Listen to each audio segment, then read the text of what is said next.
What up, New York Giant Nation and football fans all over the world? It's your boy, Mac the Giants fan. I got my guy, the super dope co-host, Adam Costas. You know what time it is. It is time for the real deal NFC East Round-Up. Punch that intro, baby.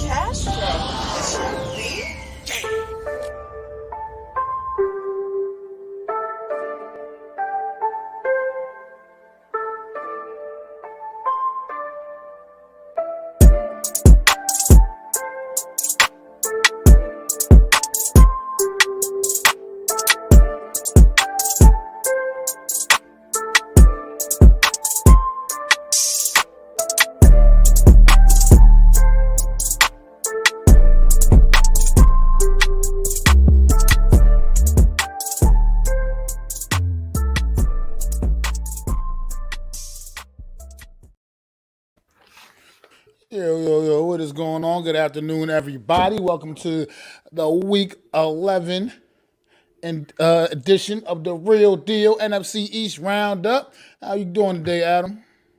Today I am doing fantastic. We are 7-2. Things couldn't be better. You absolutely right. 7-2. A spot nobody really thought this New York Giants was going to be in right now, but the whole damn division is looking pretty good, sitting in a really good spot right now. NFC East is wide open at this point with plenty of football left to be played and a lot of divisional matchups left to be played. So it's going to be interesting going down the stretch here in this division. And one more thing before we get all the way started, just want to do something right quick. You know what I mean? Just want to pop them bottles a little bit. Shout out to the 72 Miami Dolphins. You know what I mean? Once again, their record is protected for another year at least. The only world championship undefeated team in the history. So shout out to those Miami Dolphins from 1972, as there are no more undefeated teams left, and we will be getting to that later on. But shout out to Don Shula and Mercury Morris and Larry Zonka and Bob Greasy. I don't know if they all alive still, honestly, but shout out to them anyway, man. And their record is safe for another year. Oh, I know Don Shula passed away a couple years ago, but I don't know about the rest of them. But shout out to them 72 Dolphins, man. Once again, the record hanging on strong to that record, a 50-year record. Impressive. Well, it is one of those things where, I always listen for Chris Berman and the Champagne Pop because, yeah, I mean, we don't see this every year, and it's hard to win in this league, and so yeah, 50 years. That's a long time, man. 50 years, man. And probably maybe the only record that may not be broken by just sheer, because you got to think of that. The season is getting longer, not shorter, right? So there's always a room for a slippage, going down the road. But this is probably a topic for another show, another time. Oh, absolutely. But, I mean, it's just, it's going to be very tough for that record to go down. But some teams have threatened it. I mean, the Carolina Panthers came pretty close back in, 2015 also. I think they only lost, 2 games on the season. Or they might have only lost 1 game. I mean, the Patriots obviously, the Patriots came really, really close, obviously. We know how close the Patriots came. They're a fingernail away from basically being 19-0. Yeah. I mean, thank God he didn't get that record too, man. I mean, Brady has every record known to man, but he doesn't have the NYG 22. He doesn't have the undefeated record, which is kind of like, man, he's getting a wing in the Hall of Fame anyways, and just to not have 19-0 is kind of great. Yeah, what's going on, Unpopular Opinion, man? Thanks for stopping in, bro. We're going to get right into this.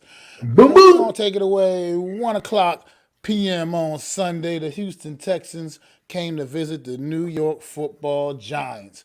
And the New York Giants would leave this game 7-2, baby, with a 24-16 victory over the Houston Texans, man. Good stuff, definitely. What's going on, Philly B? Good stuff. So this New York Giant team, man, let me get that back up there. I'm sorry. But this New York Giant team just still keep finding ways to win. Like I said, we're not the most conventional 7-2 football team, but 7-2 is 7-2. And like I got once again, like Bill Parcells said, you are what your record says you are. And right now we are sitting at 7-2, and there are only two teams in the league that have a better record than us, and that is the Minnesota Vikings and the Philadelphia Eagles. So right now Who we are we sitting. both see this year. Who we Yes, both we see will play this year, both of right? those football teams very, very soon, as a matter of fact. So Could be for we'll all we see. know. Could be for the conference title, right? Could be for the division number one seed. Who knows? I mean, we're kind of hoping on that. It could be. I hope it has those kind of implications on the line. Put that pressure on that team that's going to be favored to win over the New York Giants, because you know that's how it's going to go down. You know what I mean? So put that extra pressure on them. I'm all for that, man. So this football team here, man, keeps finding a way. Like and like I said, it's Saquon Barkley, man. He's the absolute, without a shadow Catalyst. of doubt, the leader of this football team. Like 35 carries, 152 yards, and a big touchdown on Sunday. This team absolutely climbed up on this man's shoulders and just rode the wave all the way to a victory on Sunday, man. And they got some pretty solid play from their quarterback, Daniel Jones. I mean, 13 to 17, 197 yards, and two touchdowns on the day. I mean, look, the numbers don't pop off the page at you, but at the same time, they're still solid. I mean, he only had four incompletions, and we know a couple of them were drops. And look, the kid's still, to me, the kid's playing solid football. He's getting the job done. We're going to go down that rabbit hole early, Adam. I'm going right down there right now.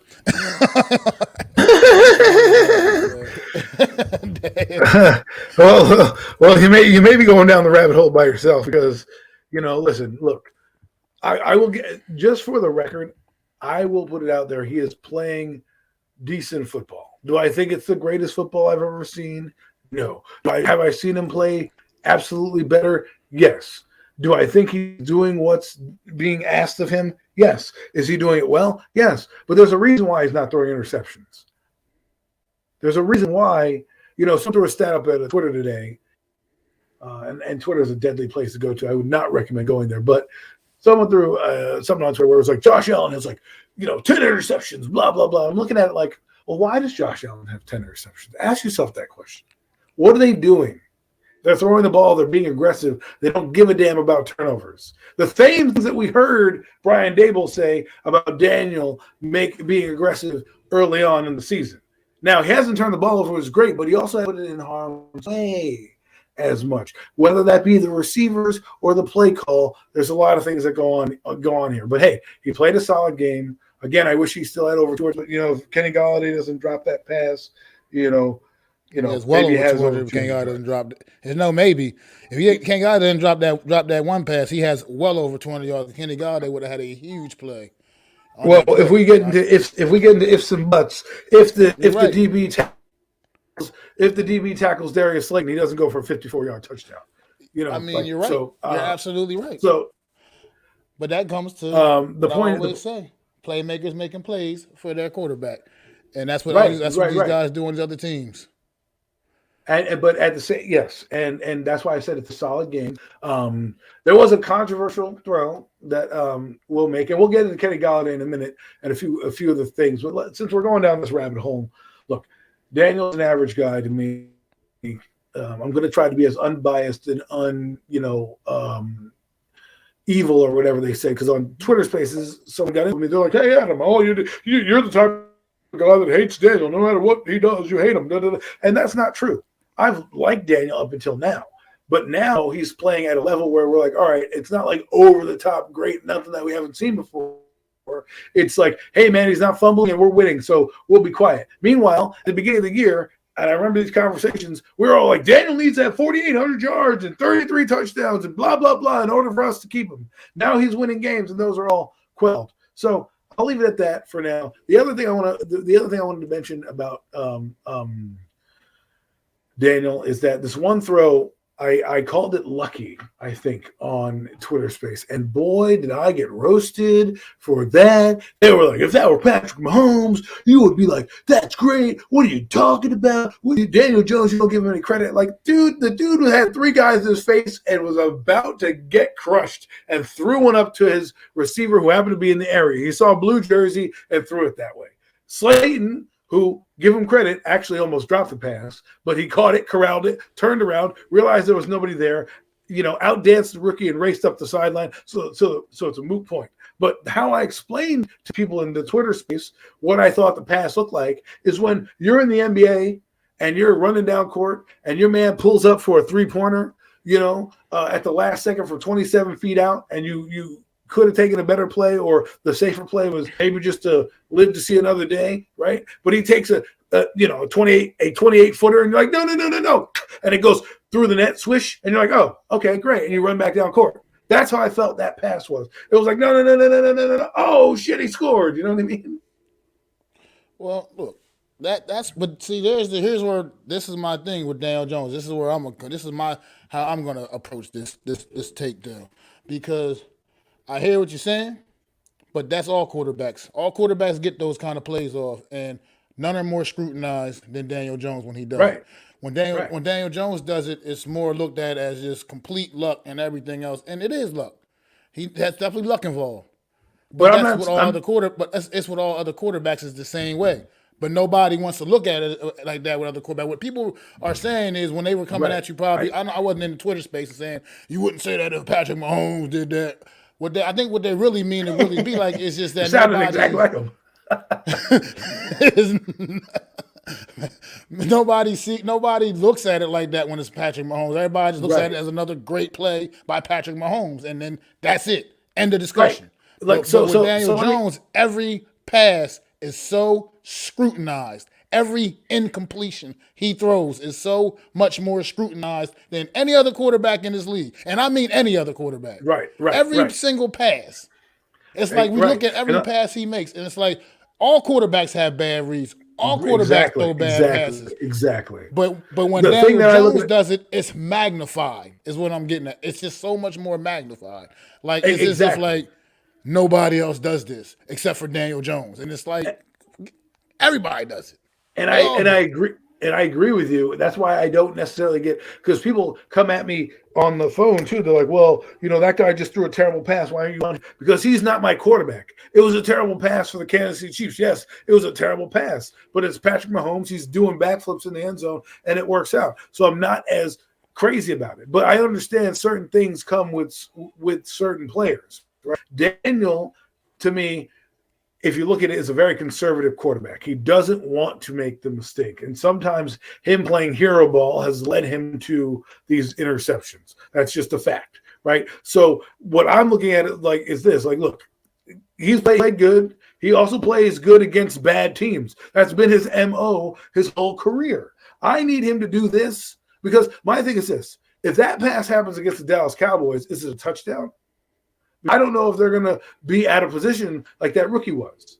You know what I mean? So while it's a great pass and all, the guy was wide open. It's not like he passed it and the guy was there and he made Darius Slayton had to catch the ball. It's then he turns around and there's the DB who is, I don't know what the hell the DB was doing. He's probably a rookie and he probably scared. But anyways, those are some of my points. He's a rookie that's been struggling all year with tackling. That's been one of his biggest things they've been mentioning on broadcast. Right. And the other thing I don't want to hear about anymore is I don't want to hear about bad receivers anymore. Okay, there were guys open. There were plays to be made. I don't want to hear about it anymore. I don't want to hear about it anymore because Kenny Golladay was open. Whether he catches the ball or not, he was open. Isaiah Hodgins was wide open. Darius Slayton was wide open. The guys made catches. That's the only difference that we're talking about. Darius Slayton didn't just change into the superhero star receiver overnight. He was Darius Slayton. The difference is he hasn't dropped the football, so it looks a little different. That's all, right? So I'm done with wanting to hear about this anymore. Yes, we don't have the greatest receiving core, but go out there and make plays. Let's talk about a couple of the receivers. Mac, let's talk about the man, the myth, the legend of Kenny G. Missing Kenny G, who, by the way, I mentioned this earlier. I did. But look, Kenny Galladay. Okay, look, 2 targets, 2 drops. One of them is questionable drop. He could, like I said, made a better effort for the catch. Thank you, But at the unpopular. same time, it wasn't a great throw. But and from the same standpoint, what you just said is like you said. Guys are getting open, and when they get open, he throws the ball to them. And if they don't, and if they catch it, they catch it, which is what they're supposed to do, which is what they get paid to do. But if they don't, which has been the case a lot of as well, what do you want a guy to do? After a while, you're going to lose confidence in these receivers. You're going to lose confidence in their ability to make plays. And I think the fact of the matter NYG. is, Sorry, I think NYG is pointing out to what you're saying almost. Yes, sure, he's can't throw the ball, but they're playing ball control offense. So, that also they're using playing to their strength. They're like I said it like I mentioned it on a preview show before the game. You got to utilize your best player. You just got to showcase your best player, and we know who our best player is. He's the running back. And 35 carries later, we controlled that clock, and did what we had to do to win the football game. We played to our strength. Our strength is not throwing the ball to our very subpar receivers, which, by the way, were basically, except for Kenny Galladay and Darius Slayton, all on the practice squad at some point during this the off season or the regular season or whatever. I guess Richie James wasn't either. But, minus Wan'Dale Robinson. Wan'Dale Robinson as well. Also, yeah, but Richie James is an undrafted player. It's not like he's was drafted. Yeah, so we're talking about guys that, other than those three, other than Wan'Dale Robinson, Galladay, and Darius Slayton, we're talking about the rest of our wide receiving core is a bunch of guys that would have a very difficult time making any other NFL roster, any other NFL roster. Seriously, this is not even an exaggeration. So these are the guys he's working with. And one thing we were talking about when you mentioned earlier, like have you seen Daniel Jones play better football? I haven't seen him play better football, in my opinion. Like, I'm throwing the stats out the window. Forget the touchdown passes from his rookie season. The 400-yard game against the Saints. That was a great. That was a great game, yeah. But I mean, I'm talking about overall though. This season overall, he's playing the best football of his career overall. If you want to say in a stretch of games, I guess so. Yeah. You know what it is, Mac, is like what NYG said. They're not putting him in harm's way. That's why we don't see the turnovers. What I want to do you want him to put it in harm's way though? Like, you want to see him put it in harm's way? Seriously? I want to see them threatening down the field a little bit more. That doesn't mean I want him to throw carelessly to the other team. No. What I want to see is them take the reins off him. And if they don't take the reins off him, the teams that we're playing coming up are what? The Vikings, the Commanders, the Cowboys are the big teams that we're playing, right? They know how to defend the run very well.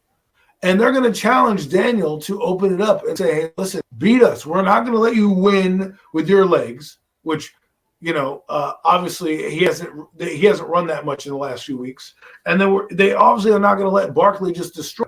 What's good, AK? So, Paul Schwartz said it best. At some point, he even said, you guys got to throw the ball. And Dable kind of gave him an answer like, well, we're kind of doing it this way.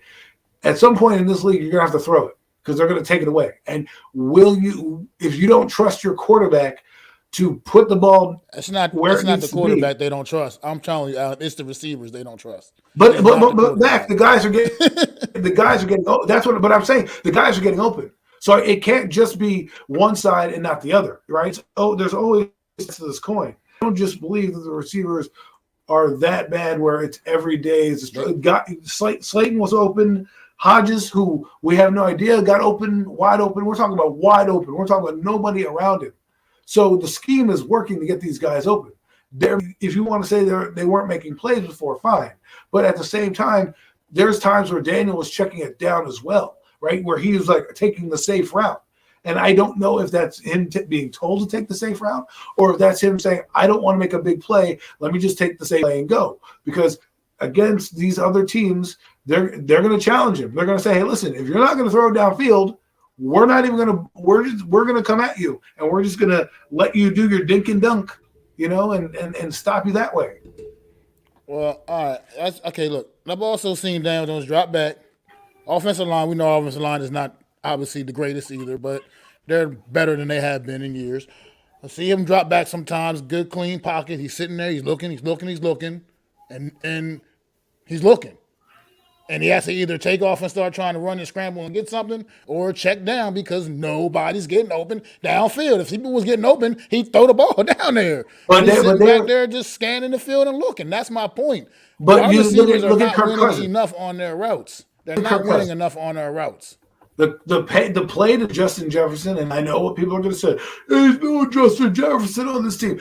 He threw the ball to his receiver, said, go up and make a play. Worst case scenario, game's over. Best case scenario, you catch the ball. Even better scenario, we get a penalty, game continues. Right? We don't have – how many defensive pass interferences do we have? I think we have more offensive pass interferences than we do defensive pass interferences called on us. Now, if you bring in a guy like Odell Beckham, let's just say, because there are rumors he might come, that would change up the narrative a little bit. But are you going to utilize him where he doesn't have to run slant routes every time? Because I just think sometimes to open up Barkley in some of these games, you're going to have to air it out. Because if Slayton can win on one, which we know he can, when there's a one-on-one, you got to take it. You can't just take the check down because you want to be safe. There's a guy one-on-one, throw it up there. Worst case scenario is intercepted or dropped. Best case scenario is caught or it's a defensive pass interference. You know what I'm saying? But that loosens up the defense. Now the next time they come out and you're in that same formation, they can't just rely that it's going to be a run play or that you're not going to go deep. People start to key on that, man. I get it. I get all of that. But you got to have the horses, man. How many teams would Darius Slayton be a number one receiver on in this league? Seriously. None. Exactly. But he's our number one guy right now. He's our number one guy right now. He's made plays in this league. Okay. He has the ability to go deep. The Rand runs a 4-3. Okay. No, You're telling me that you can't try to lace one in there? I mean, look at Tyrod Taylor came into the game against the Bears after they threw a deep one. Remember, Darius Slayton dropped that deep one, right? They threw it. Tyrod comes in the game. One of the first things he does is roll one up there. And sees his receiver's going to make a play. Now, it was terrible because the pass was inside and Slayton's running outside. So, obviously, he had no chance to make it. But I'm not saying, hey, I want that interception because the interception sucks. But our defense is good that I can take that chance. I know that our defense is good enough to stop these guys, right? So, look, in coaching, that's why a lot of things happen. Josh Allen doesn't just throw an interception, always throw an interception, right? He throws it because they believe that he's going to make the play. Now, against the Vikings, they baited him in there, right? They sat someone underneath. He saw Gabriel Davis breaking in, and he laced one in there, and boom, it was intercepted. Now, I'm not saying to do that right now in the red zone. All I'm saying is once or twice a game, just lay one out there. Worst, like I said, you have a good defense. Worst case scenario gets picked off. I mean, really, really worst case scenarios get picked off, goes to the house. But let's just say it gets intercepted and picked off. It's a punt at that point, and you can just let your defense play and not worry about it. You know what I'm saying? This is what I'm getting at here. The same thing. I just feel like the conservative play is because it's the talent, man. Every example you're giving me, you're naming guys that are significantly better than the guys we have here. Every example you're giving, and that's with all due respect, every example you're giving. Like you just said, a play Josh Allen and Gabriel Davis would far and away be our top guy if he was here. How about far and away. Tyler Heineke? Tyler Heineke is not a quarterback, but they're throwing the ball downfield. Now, I know they got Scary Terry and all those guys, but they're trying to do it. Who is he throwing the ball to, though? Of course, if you had Terry McLaurin, it doesn't matter who your quarterback is. But you can't. But if you're going to play that predictable, I just don't. Listen, I'm going to put my Inspector Gadget hat on. There's going to be a million things coming out of my head and my hands. Go, Gadget arm. Go, Gadget hand. I got the helicopter shit too, right?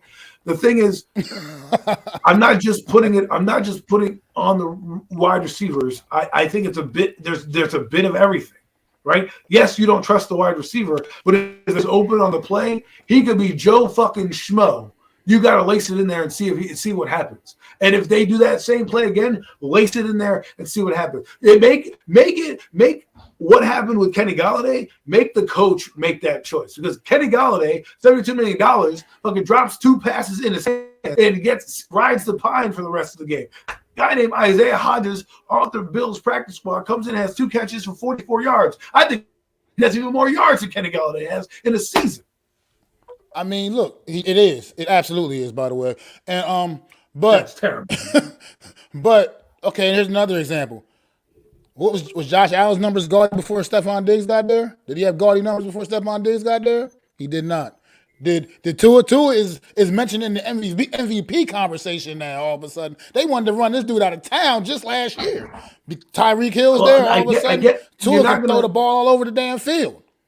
I get what you're saying because Eli Manning had Plaxico Burress, and Jeremy Shockey. Yeah. I understand. I understand. And Hakeem Nicks.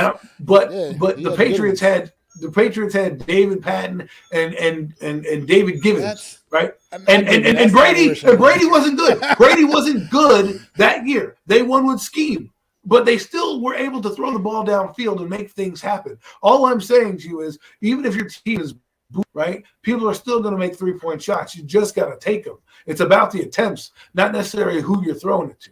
Sometimes you just got to make the defense believe that you're going to do that, because I've seen many guys, Dominic Hickson, catch balls deep down the field who aren't number 1 receivers. They got to make plays when they're there. And the whole point about a coach to kind of put them in the right spot. And when they're in that right spot, it's up to your quarterback to put it on them. And all I'm saying is, whether it's Kafka, whether it's he is being coached up to do it, something's got to give, and they've got to go downfield, I feel, in order to win. Because this way, people are just going to sit. If this is the formula, they're not going to have any problems with us. They're just going to say, all right, you don't go deep anyways. So we're just gonna bring all out blitz because our corners are good enough to cover your fucking receivers. I mean, that's kind of what's happening right now, unfortunately. And I just feel like the opportunities aren't there as much as you're saying that they are. That's even how bad the Tennessee Titans were downfield. They have nobody on the receiving core. They have nobody. Don't tell me they have anybody. Don't have a lot of household names. I'm not having any household names, but right, look, Traylon Burks ain't doing shit. They threw a touchdown pass to a guy I can't even pronounce his last name. It's 2 fucking names. It's hyphen or whatever, right? They have a washed up Robert Woods. Okay, they still throw the football downfield. I know they have King Henry. You want to talk about a comparison? The Titans are the comparison to the New York Giants, because if you go on their list of teams, they have the same amount of receivers that probably start in the league. And if we do that, and I'm not trying to be all fired up and everything like that, but let's look at Tennessee just to be sure I'm talking about this, right? Because like Traylon Burks is not having a great year. It's not like you're hearing his name every week being tossed out there. Okay, they have guys, and they get it done, and they throw the ball downfield, even though they don't have star receivers, and that's a fact. And I know, Mac, you're probably sitting there like, man, he got me on this one. There is one guy. Look, they have Traylon Burks, Chris Connolly, Cody Hollister, Nick Webster. I don't even know what the fuck that last name is. Ikehina, and then Robert Woods. None of these guys are star receivers. Yet somehow in the game plan, they incorporate somebody going downfield. I mean, we do too. But their difference is if they make a catch, they make a catch. Our guys aren't doing that. That's what I'm saying. Our guys aren't making plays. Daniel Jones has thrown the ball down the field quite a few times this season, and guys are not making plays. They're just not, Adam. I mean, I don't know how else to put it. They're not. Our receivers are not making enough plays, and I don't think it's mostly on the quarterback. I think it's mostly on them, and they stink. They are terrible. They're not. Darius Slayton, we're going into football games, and Darius Slayton is our number 1 receiver. That dude is a number 3 at best, and he shouldn't be what you call. He shouldn't be a number 1. But he is our number 1, and that's unfortunate. And the thing is, the difference is when you say like guys going downfield, it's different when you're going downfield. When he's coming into the game as our number 1. So of course, defense don't necessarily game planning for him, but in game situations, he's getting number 1 coverage, and he's not a number 1 guy. So it's like all I'm saying is like it's a difference. Yes, but I just give you the Tennessee Titans team. None of those guys have done anything to stimulate you to be like, hey, Traylon Burks is the guy. No, they're missing AJ Brown. That's an absolute fact. But they still had a way to throw it downfield at more than one. I'm not just talking about this game. I'm talking about many different games. They still throw it downfield to try to make plays, to try to flip the field and get quick scores. See, the thing is, everybody wants to just blame the receivers for everything. I can't do that. I'm not that guy, because I'm not going to just say, well, it's only the receivers that stink when I see Darius Slayton getting open. Like, no, it's got to be a little bit more than that. That's all I'm saying. And until I will get to the bottom of it, it will come out and we will find out. You see what he put up here? This is something we were talking earlier on the phone Exactly. yesterday. I said exactly that. No matter Exactly. what. I said basically exactly this. He can't win even when we do win. Were you listening to us unpopular? No matter what he does, it's not going to matter anyway. Because if he starts launching the ball downfield and turnovers start happening, then all that's just going to come back up again. No matter what he does, it doesn't matter. He checks down where he's playing more safe. We're winning football games, and it's like now, we got to go downfield more. Right, but I don't have a problem. But the thing is, when your coach says you have no problem throwing interceptions, and then you don't throw any interceptions, and we're not even challenging people down. Like Kenny Golladay shouldn't be running slants. No offense to Kenny Golladay. I don't like him to begin with. I didn't think he was going to be good coming back, and I have been proven wrong. They're probably going to give him another chance against the Lions this week, and we'll move on from this team because we've talked a lot about them. But and this will be the last thing I say, really, is that if you gave him a chance, you gave him a 50-50 ball or a back shoulder throw, those can be made. Those can be. Why not try it out and see if it works? Yeah, but he put the ball right between the 1 and the 9, and it didn't work. Right between the 1 and the 9, and that didn't work. I get you. Right between the 1. I'm not gonna. Well, I'm not blaming Kenny Golladay. What I'm just saying is, like, Isaiah Hodgins is 6'4". Let's see a little bit more of the deep ball action. But we can move on. I don't want to. Harp on this team. We have been spending a lot of time on the Giants, but I do have to say one more thing about the Giants. Because we never really talked about the defense at all. The defense, once again, clamping down when it had to. But Dexter Lawrence, I want to talk Dexter Lawrence. They played dominant. Dexter Lawrence is just, every week, just getting more and more dominant, more and more just, if this guy's not in the Pro Bowl at the end of the season, I don't know what's going on, man. If he's not an All-Pro, I don't know what's going on. Dexter Lawrence has been playing out of his mind, man, and he's just starting to get more and more props from everybody around. He's starting to get noticed. Aaron Rodgers even went as far to say Dexter Lawrence might be the next Aaron Donald. That could be a bit extreme, but at the same time, that is a hell of a compliment to get, because we all know what Aaron Donald is. That's a little. And just want shout out to Dexter Lawrence. Couldn't stop talking about the Giants without mentioning Dexter Lawrence real quick, at least. But you're right. We've been spent a whole half an hour here on the Giants. We do need to move it along. Against a bad team, they did what they had to do. They still gave up some. Well, Xavier McKinney did. I feel his presence was hurt on that 44-yard run. I know that Dexter was out of the game, but I also think McKinney would have done something a little differently. Dane Belton got his. He got a little schooled, and we'll see what happens going forward against this Detroit Lion team, and we'll get into those games a little later. But because due to time constraints, and talking about Daniel, which we went down the rabbit hole, that was a big hole, man. I mean, it's always a big hole, brother. The Daniel Jones rabbit hole was huge, bro. It's what it is. But we move on. We had an overtime thriller up in Green Bay in the 4 o'clock window on Sunday.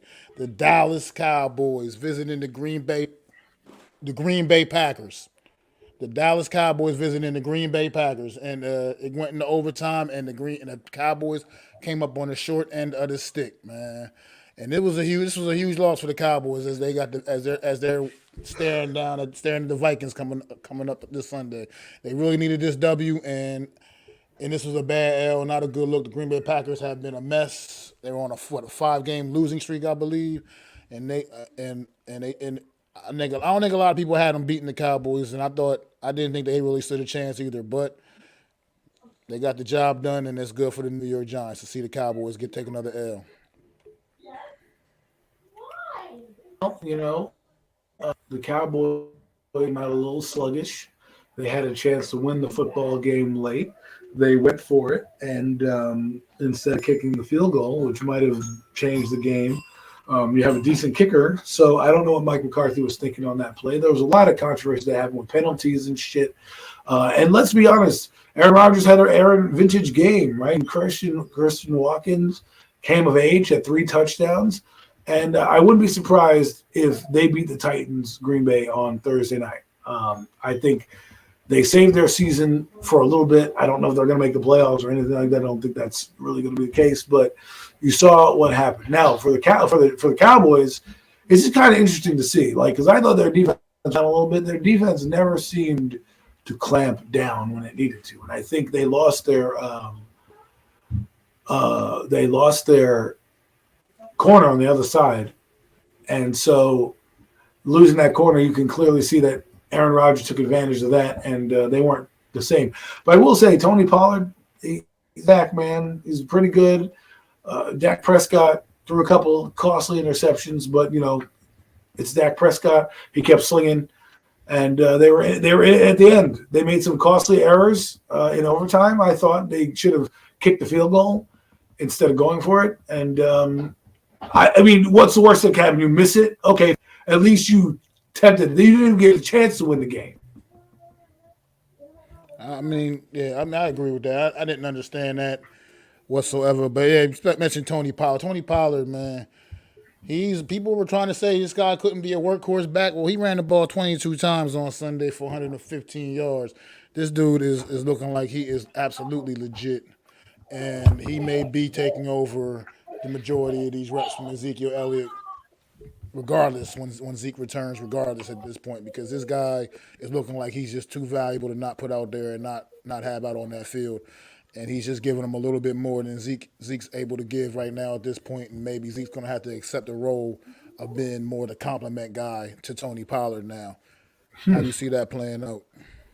Well, I agree with you. I think he's going to be a starter. I think he'll get more carries. I don't necessarily think there's not a role for Elliott. What you could do is, if you want to think old school, you have your thumper back in Elliott, and you have your breakaway back in Tony Pollard.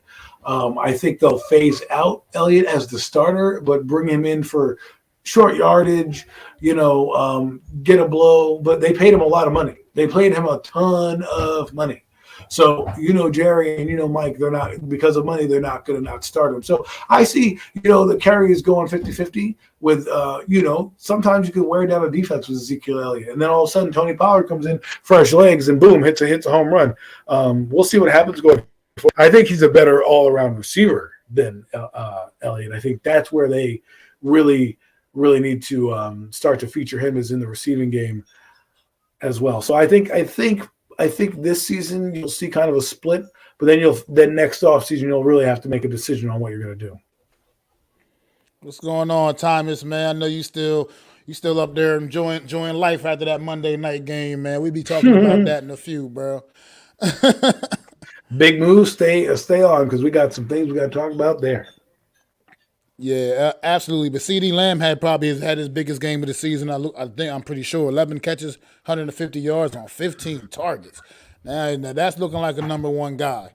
That's a guy. That's what it's looking like they were expecting to get out of CD Lamb this season, man. And I expect him to be number one guy. I don't know why people say he's not. There's a reason why they let Amari Cooper go. Okay, there's a reason why. Now I know they signed Antonio Galloway. They have Michael Gallup, who's coming back from a knee injury, so you're starting. You got to see. And they have Dalton Schultz, who also has had a solid game as well. You're going to start to see their weapons come in. See, 3 catches for 13 yards to Tony Pollard. That's unacceptable to me. I know you're feeding the rock to CD Lamb, but you get that guy more involved. You got to get that guy out in space and let him run. I mean, his average carry for Tony Pollard is 5.2 yards. I mean, that is crazy. That's crazy. Lou, what you talking about, man? I ain't ignoring you, brother. I thought I said what's up to you. I'm sorry if I didn't, though. I apologize, brother. No, Shout he out wants to Lou, man. We see Lou. Inside Sports. Make sure y'all sub up to G Nation Inside Sports too, doing big things over there on his channel, man. Representing them New York Giants and he do all that great boxing content, that leather to the face, man. The UFC stuff, man. Lou be doing some work, man, over there. He is definitely a mover and shaker. But this Dallas team, like I said, I was expecting more from this defense, a lot more from this defense, to be quite frank. And I think the defense is what let them down the most in this game, to be quite honest, man. I think they did do it. I think they did enough offensively. They obviously scored enough points that they should have been able to handle and beat the Packers, especially based on how the Packers been playing this season. I think the defense really let them down. Aaron Rodgers, like you said, he stepped up and played a more Aaron Rodgers-like game. Obviously, a lot more efficient. He had a couple receiver step-ins, like you said, Christian Watson making some big plays for him. So, yeah, I think this is a bad loss for the Cowboys overall, and they need to and they need to They need to figure something out. They need to figure out what they're going to do, and that brings me to a question I wanted to ask. You think, because I know we've been talking a lot about Odell Beckham and this stuff that's going on with Odell Beckham, and he's down to like 4 teams he has on his list of potential teams that he'll go sign with. Honestly, speaking as a Giants fan, I don't think it's happening here. As much as it would, I think this team could use an explosive playmaker out there in the receiver spot. I don't know. I just feel like it's not going to end up working out from everything with the financials and everything else. I'm not sure. I'm just not really sure. And I think the Cowboys would be more willing to go all in, push their chips in the middle of the table, and try to, really lock Odell Beckham down. Do you think that's what the Cowboys potentially would need to get them over the top? Well, Odell Beckham does give them another dimension to their already dynamic offense. And I think I don't know what to think, because, you bring him to New York. If he goes to New York, he's going to be the best receiver they have. But I don't know if that elevates their offense to new heights. I think bringing Odell Beckham changes the game for them, because their playmakers now will have, more space to operate. Right, they'll have Dalton Schultz, who won't get double teamed, and then you have CD Lamb, and you even have Gallup. Right, I think bringing Odell Beckham really helps Michael Gallup. He's a guy that could be opened up, but we'll see what happens. Again, it's finances, and we'll see where it goes. I don't really know what's happening. I feel like Odell's a drama queen, so on Twitter's blowing up. I'm like, okay, great. So we got rid of one distraction in Kadarius Toney. Now we're going to bring in another distraction in Odell Beckham Jr. Like, I don't know. But for the Cowboys, I think it makes sense, because they're desperate, right? They're a desperate team right now, which is always dangerous. I don't think they're down and out. I actually, believe it or not, think they're going to meet Minnesota on Sunday for some reason. I don't know why. That's what the Cowboys do. They tend to bounce back after losses like this. So we'll see what happens. But if it's anything, I think it will probably be to the Cowboys, unfortunately, and I just think it would be elevate their offense to a level that would probably not make them Super Bowl contenders, but really open up the offense so Dak can operate a little differently. Yeah, I'm just not sure. I feel like right now the Cowboys are that kind of team that'll just make every move they possibly can. Because right now, we know what the Eagles are. The Eagles, and we're going to talk about them in a few, but the Cowboys got to figure out a way to catch up with the Eagles. Speaking of the Eagles, as they had another big signing today earlier, as they signed Linval Joseph. He's not necessarily the same player he once was. They got every stuff. Robert Quinn, Linval Joseph. A lot more seasoned now, but he's still Linval Joseph, and the kind of things he's capable of, and they obviously got him for a reason, because the Washington Commanders. You know what? You ready to go into that game? You ready to just go there? Sure. Let's do it. Let's go there. Let's go to Monday Night Football, because we know what happened.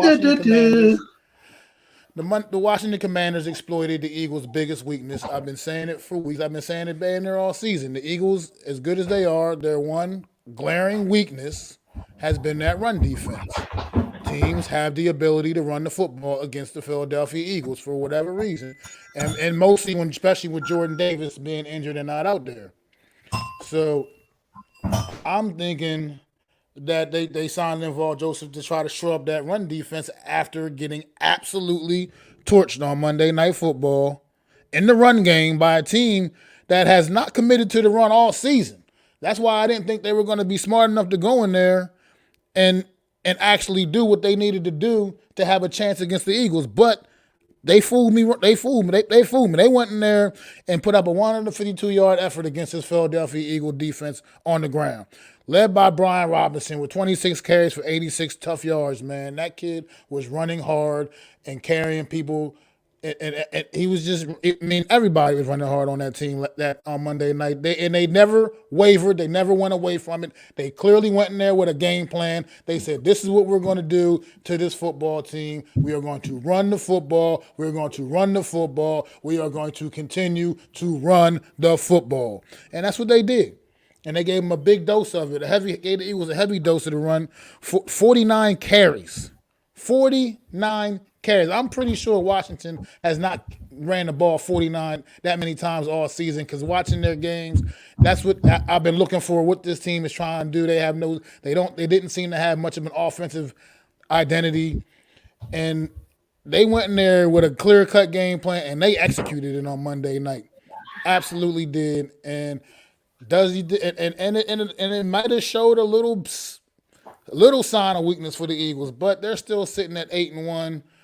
Still the best record in the league, and I know a lot of Eagle fans was jumping up. You would think the world was coming to an end or something. Adam, I'm right around here around these cats, around them in an abundance. You know what I mean? So I deal with Eagle fans daily, like multiple Eagle fans daily. You would have thought the world was coming to an end. You lost one damn game. You're 8-1. Calm down. Okay, you're still going to be in the playoffs. You're still favored to win this division. Give me a break. Okay, like that one win had these guys looking like as if they were acting like as if, oh my God, referees cheating us and this and that. And I'm like, come on, man. Look. It's interesting to see. Remember, we talked about Tyler Henneke getting inserted into the lineup, right? I said maybe that, and I don't want to toot my own horn, but I was on here and I said, watch him have the impact on this team to kind of give them a spark. And lo and behold, here we are. Not only has he given them a spark, but he's pulled them back into not only a playoff race, but possibly the division race. Now, I'm not saying they're going to win the division because they're already 5 losses, but at 5, the Giant fans who said, "Oh, we're going to run this team over," let's be real. This ain't going to be easy.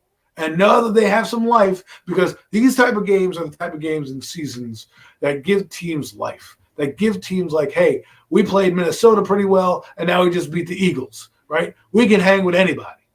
So that's going to give them a little juice. So Tyler Henneke, you giving them juice. Carson Wentz, I guess you'll be holding a clipboard for the rest of the season, because if I'm Ron Rivera, I was just getting ready to say that. If I'm Ron Rivera, I am not going to put my coaching career on the line right now for Carson Wentz. I'm sorry. I'm just not going to do it. If the guy has a colossal meltdown, right? Let's say, what's up, hit squad? Let's say for some reason, Tyler Henneke, blows it, whatever, fine. Then you can insert him. But at this juncture, right now, after a double-digit victory over the Philadelphia Eagles, you'd be dumb to start Carson Wentz again. The only thing that could possibly get Carson Wentz back on the field at this point is, like you said, an injury to Taylor Heineke, where if you maybe still have a chance in this season, you'll just go back to Carson Wentz because you feel like he gives you a better chance than the rookie Sam Howell. Right. Other than that, yeah, I agree 1,000%. There's no reason that the Washington Commanders should be putting Carson Wentz back on that field. Taylor Heineke, for whatever it is giving this team a spark. Like they're coming in, they went out, like I say, this game had a far more balanced attack than they have all season long. And, I mean, because like I said, they ran the ball 49 times, but they also threw the ball 29 times. So it's not like he wasn't dropping back and throwing passes either. And he had a pretty solid, nothing special, but 17 for 29, 211 yards for Taylor Heineke.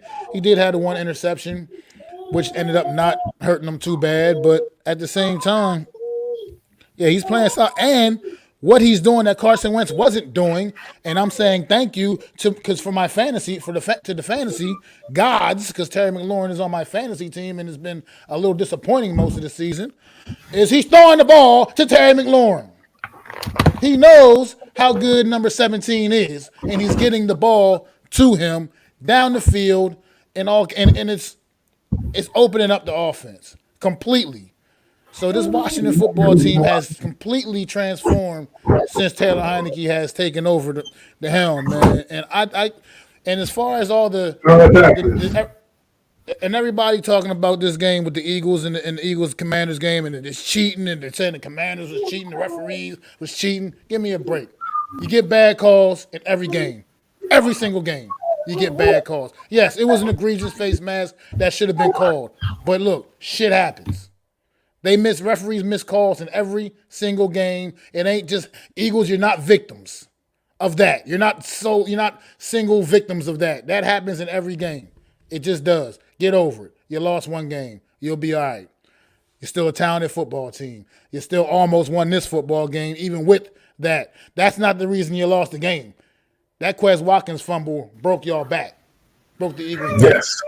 Well, that was the last time. That was the last time they were in the game, right? That was where all the momentum left. If he gets up and catches it and they tackle him, it's not a fumble. We might be talking about a different outcome to the football game, but we didn't. And ifs and buts or candies and nuts every day would be Christmas if that were the case. But that was a huge fumble at a time where the Eagles were trying to seize momentum. I think at that point the game was still close, still in the balance. And then after that, that's when the Commanders somehow took over. And let's talk about their defense for a minute for the Eagles, okay? This vaunted defense you were talking about, they didn't even get him in the pass rush, really. I didn't really see Heineke under siege the way that I thought it would be. With Only that first possession. Only on that very first possession, they got that strip sack. And then they got another sack in the game at some point, like later on in the game. They had like a 3-and-out once. But, like, I thought they would be coming in waves. Like, I didn't see any blitzing. They're sitting back playing zone. And don't get me wrong. They have some solid, skilled position players in the back end. So I get it. But, if I'm the what's the coach's name? Sirianni, I think his name is. I forget what his name is for the head coach. But yeah, Nick Sirianni, if I'm Sirianni, I sit down with the DC and I go, listen, bro, you got to come up with something. Other than that, we can't get beaten by Taylor Heineke, because we have another town up in New York who could play conservatively like that too. Like, it works against certain teams. This team didn't work. You got to come with the heat. They didn't even bring many blitzes. You're sitting there watching the game, and not that Heineke had a ton of time to throw. He moved around the pocket, made some plays, but I didn't see a green jersey really, or black jersey, whatever color they were wearing on Monday. I didn't see him really get close. And if I'm the Eagle fans right now, I'm not worried about the offense because Jalen Hurts is going off this season. He's having 2,200 yards, 14 touchdowns, 7 rushing touchdowns, 21 touchdowns in total. He's having an absolute year. Go ahead. No, I was going to say, I think part of the issue with the Eagles defense was the way Washington attacked them. Washington didn't come out. Nothing the Eagles have seen on the Washington Commanders this season could have prepared them for what they got offensively from the Washington Commanders this week. Like I said, the way Washington committed to that run game was unlike anything they've done all season. So like I said, the Eagles did not come out here in this game expecting the Washington Commanders to turn around and hand the ball off 49 times. You know what I mean? And do a 49 run plays. They didn't expect that. And there's no way you could have based off what you've seen from this Washington team this year. So I think that got the Eagles off balance. And it really threw a monkey wrench into whatever game plan they had. And they just didn't adjust. They just didn't do a good enough job adjusting to what Washington was doing to them. And it ended up costing them. I think that's kind of a lot that happened with their defense. I think they came out because they got that strip sack early on that first possession of the game. So they came out aggressive like normal. And then Washington started pounding that ball, pounding them with the rock with them, man. And then it was just like, oh, well, hold on, what's going on? The Eagles, they got to reset, figure out, and they just never did. And they got really weird. They kind of just let Tyler Heineke kind of carve him up a bit. And to answer this question by Alex, Blue City Empire Sports, thank you for tuning in. Eagle fans are saying this was a good loss. Are they drunk? Let me address that. Actually, it's a loss that I think they needed. I think they need a little humble pie to come back. Now, I don't know. Whereas I'm not saying, you want to lose a game. What I'm saying is sometimes getting your tail kicked in kind of brings you back down to like, okay, we're not as good as we think. Maybe we need to fix things. Because remember, they played the Texans the week before, had the same issues, had 10 days to kind of come out.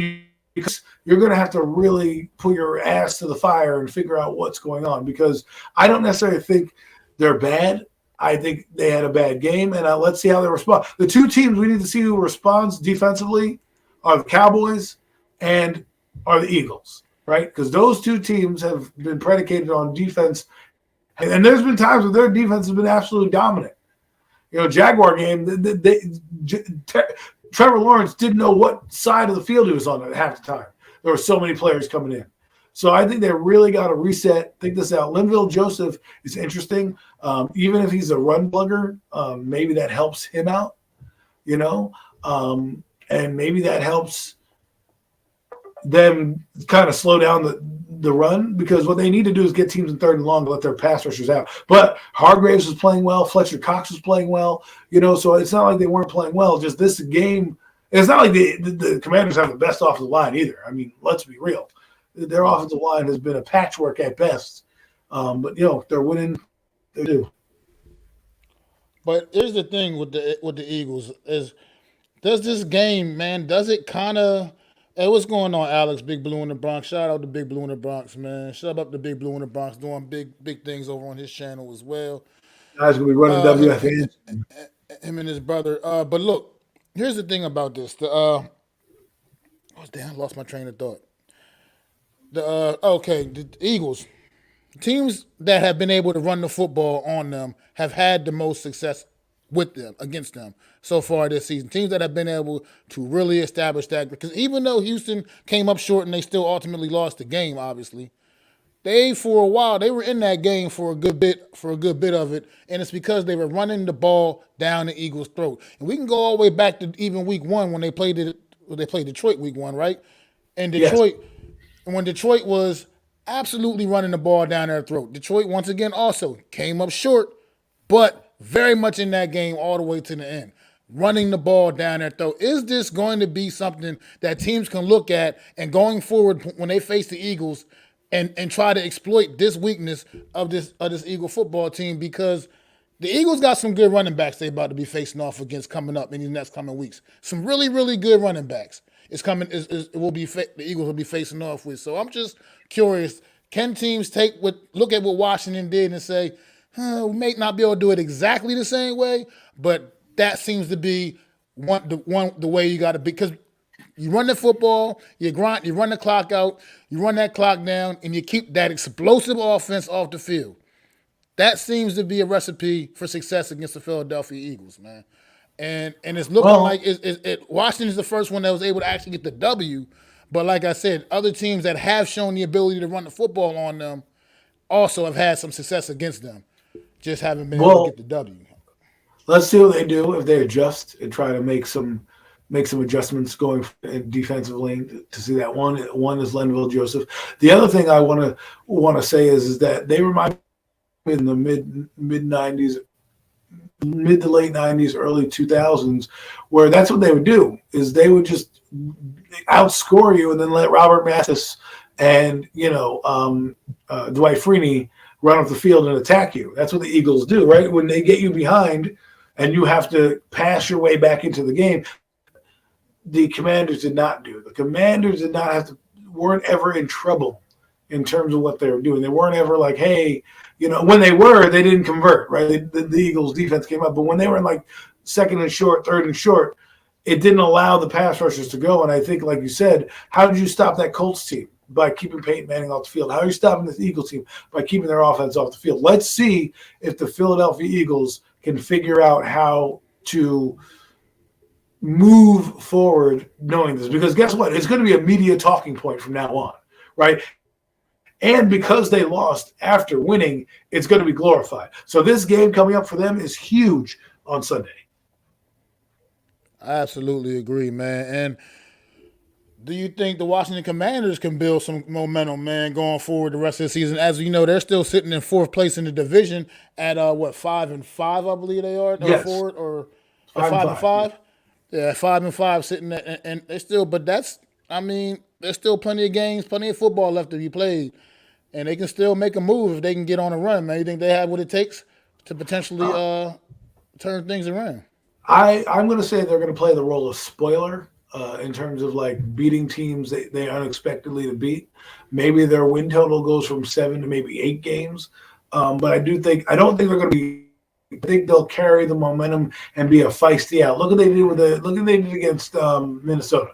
They were in that game to the end, right? Look what they did against that game to the end, and it goes to show you the Colts, who won, are not going to be a pushover either. It's just any given Sunday in the NFL. This has been a weird year in the NFL, an absolute upside down year. Nothing that anybody predicted is coming true, except for the fact that, like, look at the Buffalo Bills. They're looking vulnerable right now.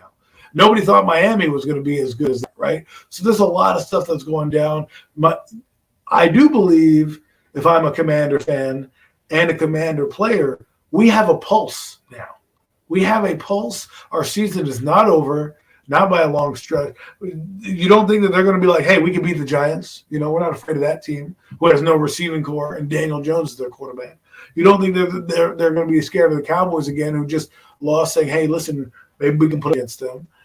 And they play a couple more division games and a few other teams sprinkled in there. So who's to say they can't win 7-8 games and, you know, be that team that could cost a team, you know, like the Giants or like the Eagles, you know, down the road. Who knows? We have still, 7 games to play? It'll be fun. If I'm a Commander fan, I'm a lot happier now than I was a few weeks ago. And I'm begging Ron Rivera. If I'm the Commander fan, I'm driving and I'm protesting every day to keep Tyler Heinicke in the game until proven otherwise. Because I think if you take him out, you're going to ruin all the hard work that you built up, right? And to salvage any of this season, like, I don't know if Ron Rivera comes back, but if you look at him, right, and he goes to the new owners, because there's probably going to be a new ownership group at some point, because Dan Snyder's trying to sell the team, and he goes to them, he's like, look, my quarterback was terrible. My offensive line was terrible. I played with a backup quarterback and ended up being 4th in division and still won 8 games. I want to come back next year because I think with a quarterback or, you know, because, you know, they're going to be in the market for a quarterback too, right? And they could easily have tanked. This is another thing that we're talking about. They could easily tank for a quarterback, and they're not, which goes to show you they want to win, which goes to show you that they like to play. And you know, Mac, NFC East games, no matter what your record was over the years, have always been a struggle for any team. So, Absolutely agree. That's why that goes right on what K. McDonald just said up here in chat. We forget this is the NFC East. Somewhere along the way, we forget how these teams play, man. That's why I love this division, man. And it's good to see good football getting played in this division again, man. Absolutely is. It's been a fun season so far. I think the good times is going to continue to roll, man. I hear that. And if they put, I can't. If they can't at this point. They just can't do that, man. They just can't put Wentz back in the game at this point, man. I don't know, man. I think there'd be a mutiny amongst the fan base. I think Ron Rivera would have to worry about getting like batteries or something thrown at him because, you know, like unlike Cooper Rush, the difference between this and Cooper Rush was we knew Cooper Rush was, you know, holding it down for a better player. You know, it wasn't like Dak had one bad game and he was keeping the seat warm for a player that was good. Carson Wentz has played terribly. You know? Yeah. They played terribly. And so team can vouch to that. and so this guy comes in and Terry McLaurin has a pulse all of a sudden. This guy comes in and Jahan Dotson, who didn't play much playmaker, comes in and Logan Thomas is getting the ball. Brian Robinson is playing hard. It seems like the team is rallying around Tyler Heinicke more so than they are with Carson Wentz. And that's just an outside observer's opinion. I could be wrong. You know, Cade McDonald, I think you're a Washington fan. Please correct me if I'm wrong, but that's what I'm seeing. And for me, Riverboat Ron is pretty superstitious. I don't think he's going to be like to Carson, well, you know what? I'm going to put you back in. You've played lights out. Like if it was a different situation, Carson Wentz was playing lights out and they lost because, last second field goal, fumbles, things of that nature. Different story. Carson Wentz has done nothing. No, absolutely not. And since we're still here on Washington, we might as well stay right here in Washington and go with their next game coming up, man. They got a familiar team we just played ourselves, the Houston Texans. Man. They're going down to Houston to visit the Texans. And Texans are just like the New York Giants are not the most conventional 7-2 football team. The Houston Texans are not your average 1-7 football team, 1-7-1 football team either. They suck. This team competes though. They compete, Adam. You cannot deny that they compete. They have been blown out by no one. They just keep coming up on the short end of the stick. This team makes you have to work for it. They make you have to earn it. So it's not just a walk in the park when you got to play the Houston Texans. Just because their record does not indicate how bad what they actually are. They're better than the 1-7 record that they have, I believe. They play better than that. So do you think they play? Do you think they were in the game with the Giants? Well, I mean, they were in it. Yeah. Dominating effort?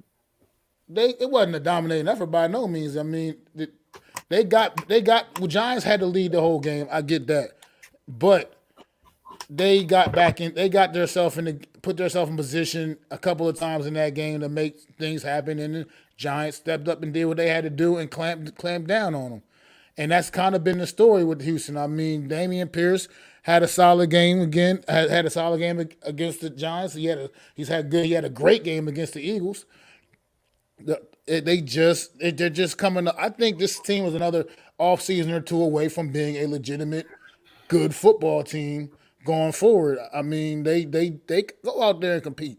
So Washington is not going to just go have a little walk in the park here against the Houston Texans. I'm sorry. I know their record might look like they say they suck, but they're not just your normal 1-7 team. Like, I don't think they're necessarily even truly the worst team in the league, to be honest, even though their record says they are. Bill Parcells says you are what your record says you are. They're 1-6. You're right. He does. You're right. He does. I can't go off of that. And if I am the Washington Commanders, I got to look at this team and say they're 1-7. We should be 1-6 and 1 should be 1-7. Whatever they are, they're a terrible team. We got to beat them. Their quarterback's not playing well. Okay, they have a lot of young, inexperienced team. We got to go out there and legitimize our win against the Eagles, because if you do all that work to play the Vikings hard, to play the Eagles and beat them in their building, right? In the Link or wherever the hell they play nowadays in Philadelphia.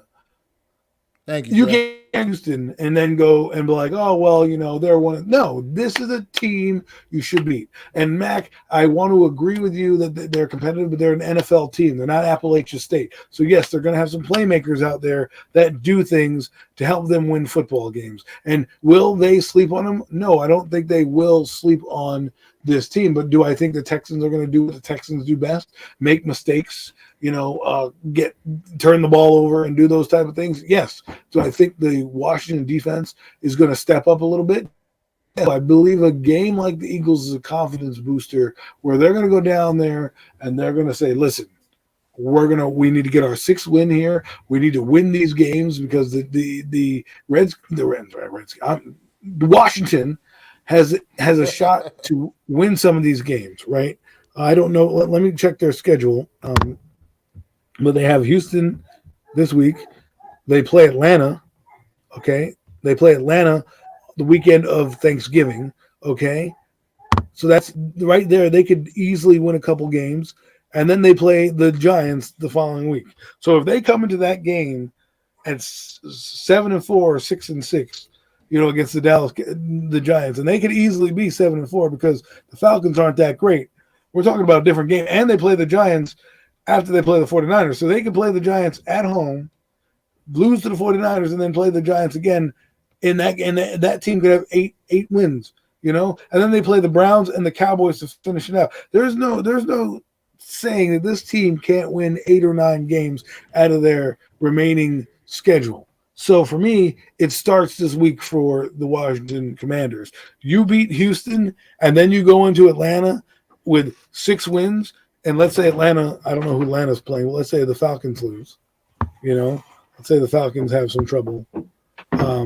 They play the Bears on Sunday, right? And then the Commanders, right? So they could win. I mean, the Bear. Who knows what the Bears? But say the Falcons slip up on the Bears, right? Now they're 4-6.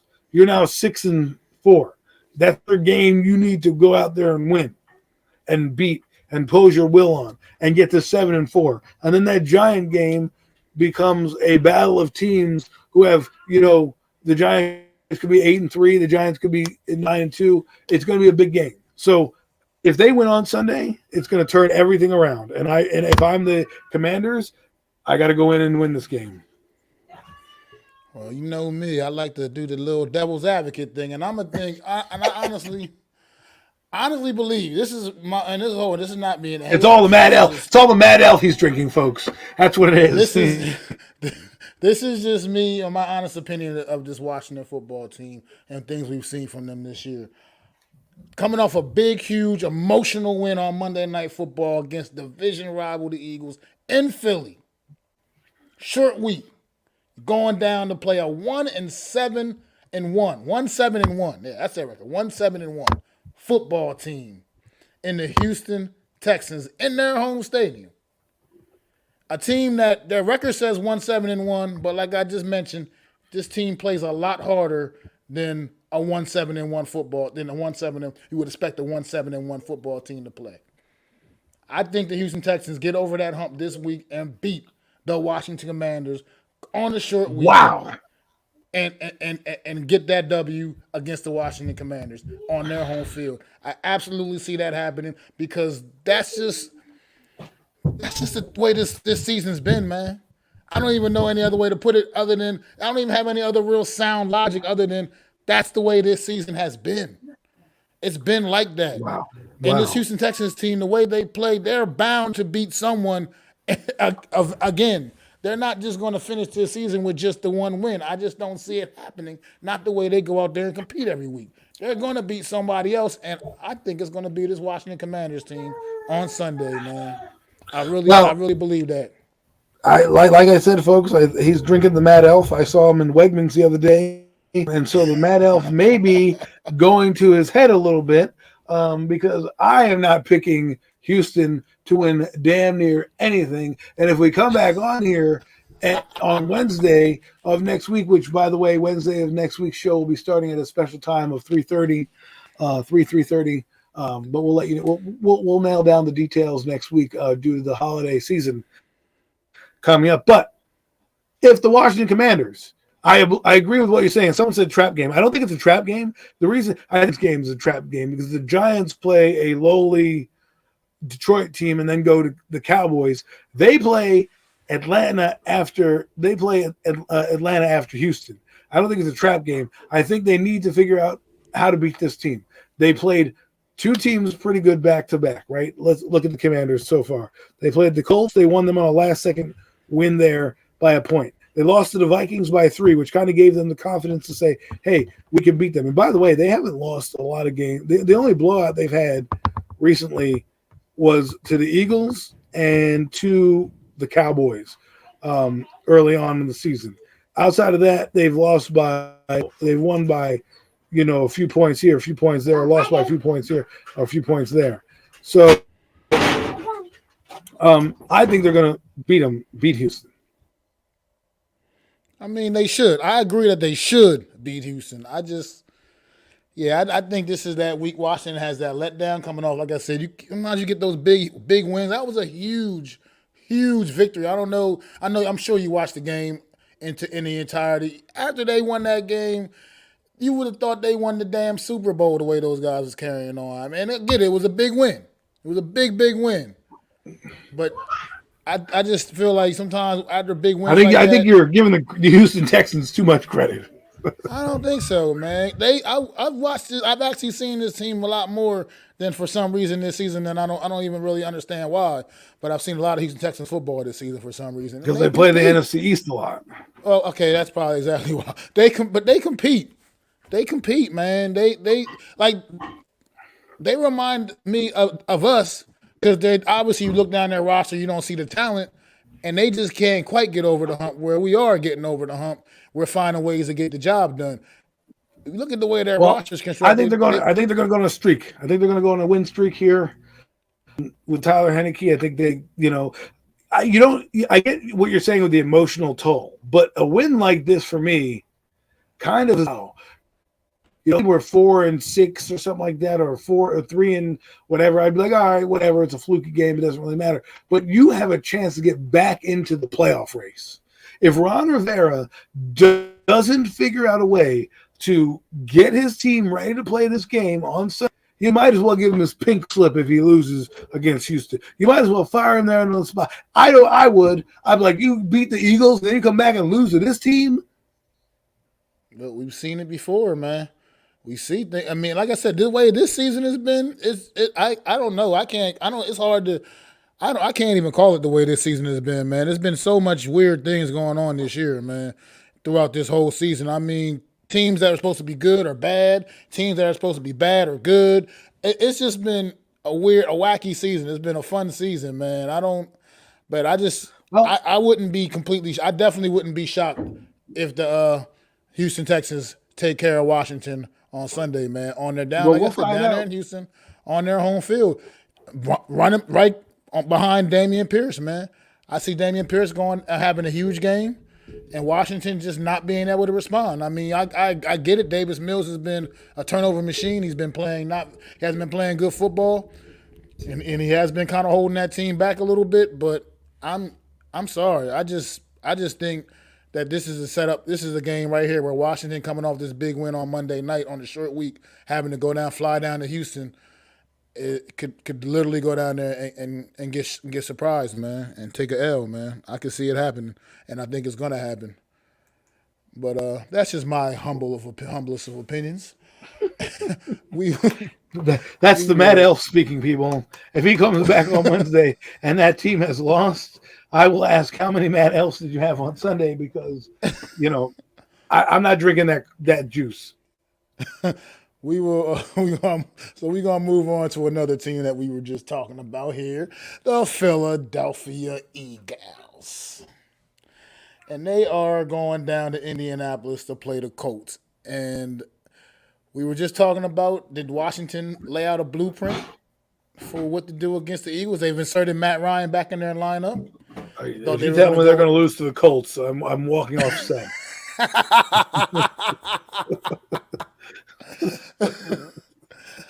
I'm not sure if I'm going to go there, but the I just believe this Philadelphia Eagle team. I mean, is there a blueprint laid out? And Jonathan Taylor, he had a big game on Sunday. He finally had a big game. Waiting for that all season too. My Mr. Number 2 overall draft pick from my fantasy league, Jonathan Now, Taylor. sounds like you're having a terrible fantasy season. It's been rough. It's been a little rough. A couple guys has been letting me down, and he's been one of the main culprits right here. Jonathan Taylor's been one of the top culprits, letting me down big time, royally. But yeah, he had a huge game on Sunday in their win. So you think they do try to duplicate a little bit of what Washington did and turn around and feed that man and see if the Eagles can stop him? Try to keep that Eagle offense off the field? Well, I think the blueprint is that you need also receivers that can help you win the football game.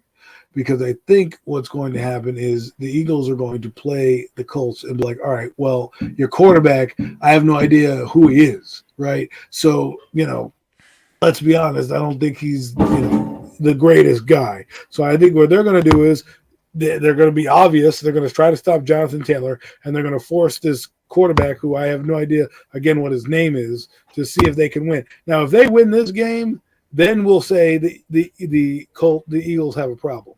I think the Eagles handled this team pretty well, convincingly, after a loss that they desperately needed. Now, if you want to talk about a trap game, maybe maybe Philadelphia had a trap game. Maybe they thought, oh, you know what, we're overlooking them because we're going to go beat this team.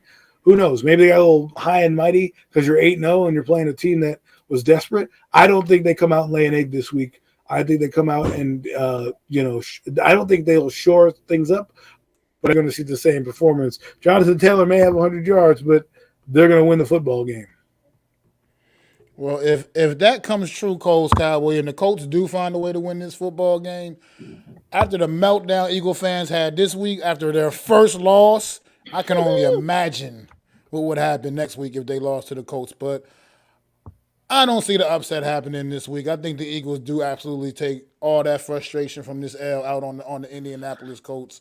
All the NFC East teams play somebody, well, except for the Cowboys, are playing lame duck teams, right? You got Colts, Eagles, you got Commanders, Houston, you got Giants, Detroit. If these three teams do not come out with W's, then there's a full moon out. But I think the Eagles are going to actually win this by double digits. Honestly, I think they're going to handle the Colts fairly easily. I think that pass rush is going to get to Matt Ryan, who is a lot more of a statue. He's back in. Heineke is in the pocket. Matt Ryan played on Sunday, brother. Yes, he did. Really? Because I thought they were benching him.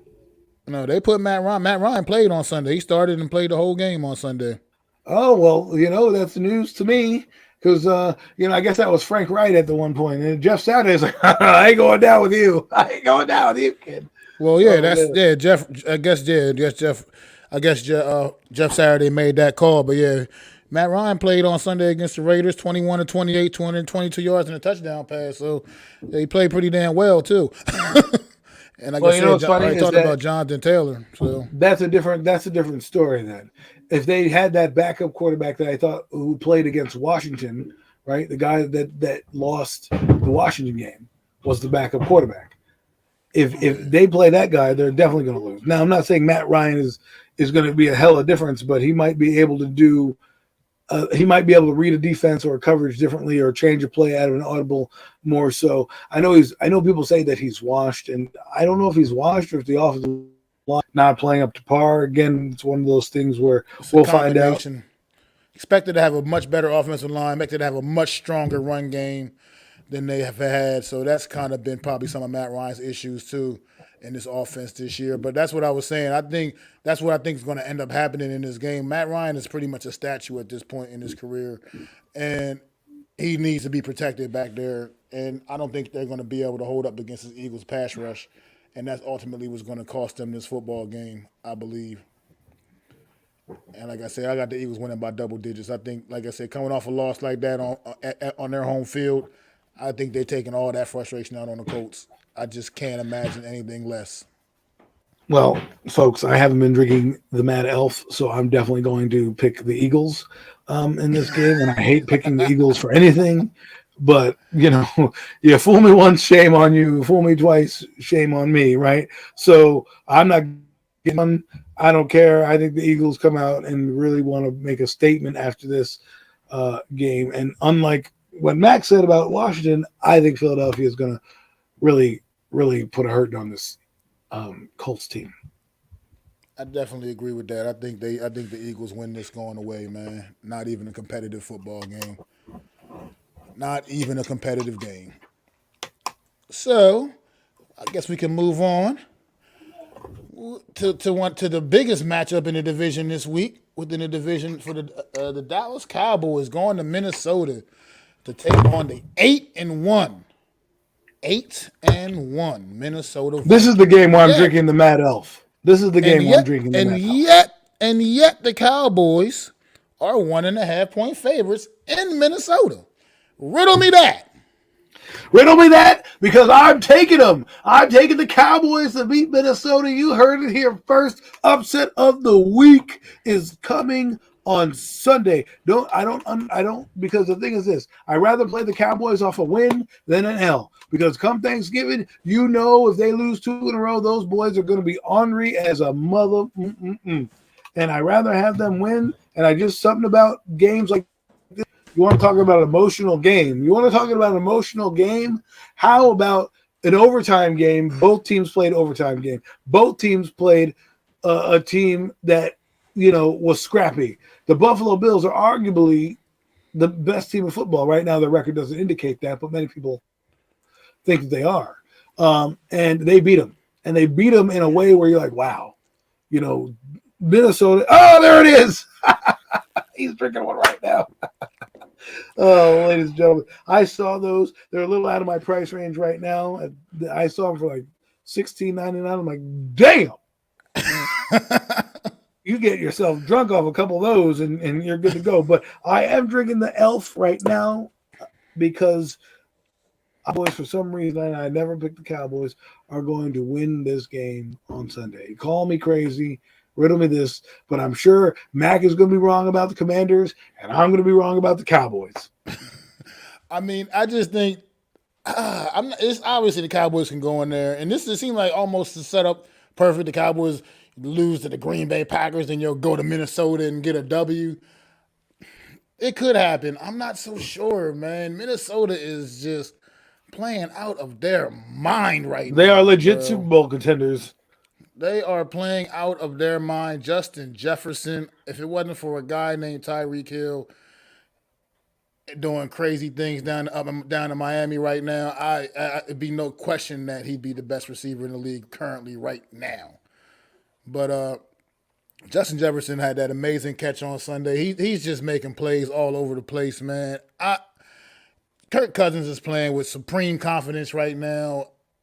Dalvin Cook is Dalvin Cook.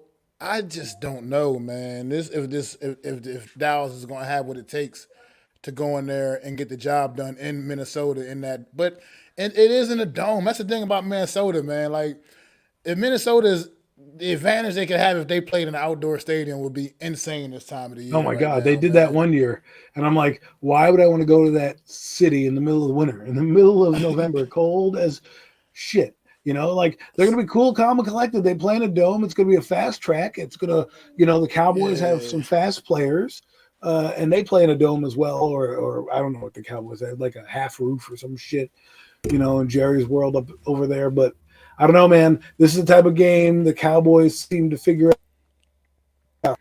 I can't explain why.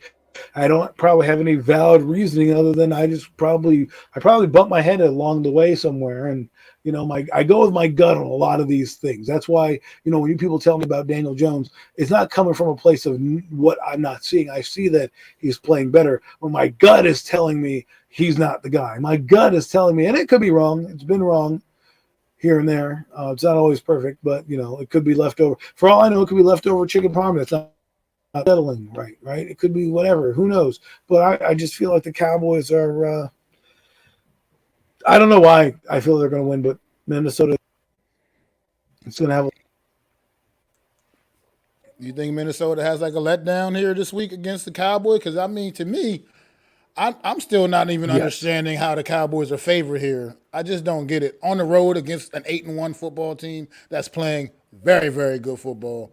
I just don't see how he had the Cowboys favored in this situation. They know something we don't know. I don't know. Some little inside. The problem that I have right now is Mike McCarthy's an idiot. That's my problem. Okay, you kick a field goal, tie the game. Worst case scenario, you miss, and you give the ball to arguably your best unit on the field against arguably their worst unit, which was Green Bay, right? So those decisions are going to come back to haunt you, and to have a 2-game. The thing is, maybe I'm wrong. Maybe it's just me being a Giant fan, hoping that we don't play. Because remember, they lost 2 games and played the Giants and beat them up. I don't need them to lose another 2 games and come in on Thanksgiving and just whip us up because we're riding high off 2 victories off of some lowly ass teams. So I feel like the Cowboys are going to figure this one out. Come back, you're going to see them cooking, and maybe I'm wrong. Maybe the friggin' Minnesota Vikings come out looking like the purple people eaters and just blow the doors off the Cowboys. I mean, this is going to be This is probably going easily the game of the week. I feel like this is definitely one of the biggest matchups of the week. This makes the Cowboys Packers game. It puts so much more on that because that was a game the Cowboys really needed with the way this NFC East is set up right now. That was a game the Cowboys really couldn't afford to lose, especially coming into this matchup with Minnesota, which is a far better team than Green Bay this year. And I don't know, man. I'm just not so sure, man. I think Minnesota right now is in the zone. Saw what they did to Buffalo a couple weeks ago. What they did to Buffalo. I mean, this past Sunday, and what they've been just doing all season, man. The only team They're right now still the that's second having seed. They're any still the answer. second seed. Well, They're because still the the only second team that's seed. had And an they need to answer win. for him is the only team that's had an answer for him has been the 8-1 Philadelphia Eagles. That one L was week 2 against the Eagles, man. And that other than that, no one else has had an answer for the Minnesota Vikings. And I'm not so sure if the Cowboys will either. I mean, the one thing I can say about the Cowboys is they do have some. They got playmakers, like you said, all over the place, and they got a guy on defense that at any point in time can change the damn game. And number 11, Micah Parsons. So, and I mean, Diggs is people. I see people in the chat saying Diggs plays well against Justin Jefferson, and that may be the case. I'm not. I haven't really tracked that matchup very much these last couple of years, but I don't know, man. I'm just not sure, man. Justin Jefferson's in the zone right now. He's over 1,000 yards receiving on the season already, with so much more season to play, and he's just. This is just there's a really good football team this year. I'm not sure at home they lose to the Cowboys. I think the Cowboys go in there and take another L back to back weeks against the NFC North, man. And I Well, just Cole's Cowboys think they're going to beat him. He's not worried. Well, Cole, whatever makes you sleep easy at night. I'm drinking some Mad Elf here. That's why I'm a little delusional on picking the Cowboys. So we'll see what happens. But I'm not really confident they're going to beat him. I just think my gut is trying to tell. I'm trying to think of. I go like I told you. I go with a feeling. If the feeling tells me to bet on black, I bet on black and I lose. Well, then that's why I go with my feeling. My feeling is the Cowboys are going to win. So, yeah, I'm not sure the status of Ezekiel Elliott if he's going to be back in the mix with the Cowboys. But I was going to say because we know, like I said, Tony Pollard. We talked about Tony Pollard earlier. He's definitely capable of carrying the load himself anyway. But if they can get Zeke back in the lineup, I think that's what they got to approach this game the way Washington approached this game on Monday night against the Eagles and give the Minnesota Vikings a strong dose of the run, keep that offense off the field, and just really. I think that's the Cowboys' best shot, but I don't think they're going to do it. I think Minnesota Vikings win a close one. I don't think it's going to be like any kind of blowout or anything crazy like that, but I think the Minnesota wins a close one here against the Cowboys on Sunday. well, I think we've talked enough about them. You've heard our thoughts. He said Cowboys will win if Cousins starts coughing up the rock, but if they're smart, they'll ride Cook and Jefferson. Agree. Cole's Cowboys says Zeke may play. Well, that could only be a little. That could only help the Cowboys a little bit. I may be. I may win the lottery tomorrow. I mean, that means nothing. But yeah, we definitely have talked enough about this, and we can get to the final game on the docket. And we all know what that is. The lowly Detroit Lions, the 3-6 Detroit Lions, come into MetLife Stadium to visit the 7-2 New York Football Giants. Must-win game for the New York Giants. Based off of what they have left remaining on their schedule, the next 4 games after this will be 4 consecutive NFC East division games. Absolute must-win for the New York Giants. So you cannot go out there Sunday and lay an egg against the Detroit Lions. And I think this team will be ready to play, and I think this team will get the job done on Sunday against the Detroit Lions, man. Well, if the game was in Detroit, I'd have a little bit more apprehension about the game, but the game's at home, and it seems like the Giants luck out with, these teams that if they were at home, it might be a different story. But we'll see. The Lions came off an emotional victory last week. I know that they play hard. If you want to tell me about a team that plays hard, they play hard. Okay, they're better. They may be a little better than the record indicates. They may be, they should be a 4 or 5 win team as opposed to a 3-win team. But this team does score points, and that's one of the things that is points against some good teams, not some slouches. So we'll see what happens. I'm excited for the game. Again, this is a game the Giants need to win. You're at 7-2 now. There's no more excuses. There's no like, hey, you're 5-4, whatever can happen. No, you're 7-2. Hell, the Giant fan base is thinking they're going to the Super Bowl right now. That we're a Super Bowl dark. If you want me to believe that we're anything but that, then win this game on Sunday. And it should not be close. But knowing the Giants' history, knowing how they do things, it'll be one of those nail biters till the end. I will tell you this: turnovers are the great equalizers in the game. Let's hope Hutchinson's been playing pretty good. Let's hope he doesn't come around and strip sack Daniel Jones, who has had a couple strip sack fumbles this season. Thankfully, they haven't gone to the other team. I think he has three, at least. I think he has at least 4 fumbles, but I think 3 of them have been strip sacks, but have landed with the team. So let's hope that they don't run around too much against. I don't know if Evan Neal's playing. I know he's practicing. That doesn't guarantee him playing on Sunday. If anything, this is maybe a game you want to rest him. Well, rest him this week. Rest him this week, and then see what happens against the Cowboys on Thursday night. Short week. Well, I think it's probably best to rest Evan Neal this week, one more week, just because we're going to be going into a short week. We play the Cowboys on Thanksgiving. I don't think if he's not 100%, I don't know if you want to play him on a Sunday and then knowing he's got to need him back on the field again on Thursday. So I feel like if he's not quite 100%, probably just go ahead and sit Cowboy game because we're going to need him out there against the Cowboys. We know he had a rough game week 3 against the Cowboys, but I don't foresee that happening again. Not a game like of that that level. I think there's no way DeMarcus Lawrence is just running around that corner 3 for 3 sacks at the expense of Evan Neal again. I don't see that happening again. So I would myself personally would just get him ready for the Cowboy game on Thanksgiving, where we're going to need him, I think, far more. I mean, not and as far as this Detroit game, just Detroit team. This is a team. See, I disagree slightly again because, like, when you say they play hard sometimes. This team has been blown out a few times this season. This team has been blown out the building a few times this season, and they can score points, but defensively they're inconsistent. And they're inconsistent, period. I mean, sometimes they don't know if they want to commit to the run, which they should because they run the ball pretty well when they do commit to the run. Jamal Williams leads the league in touchdowns. And the other end, forgot the other dude's name already, the main running back. Swift. DeAndre, whatever his name is, Swift. That guy, he's an explosive, he's a home run hitter. So that can be with the Giants who have struggled with the run defense. They're gonna have to watch out for that 1-2 punch at the running back. Jared Goff, people like to make fun of Jared Goff. He's better than David Mills. But yeah, Jared Goff is definitely better than Davis Mills. Jared Goff is a quarterback that's played. He's like Daniel Jones.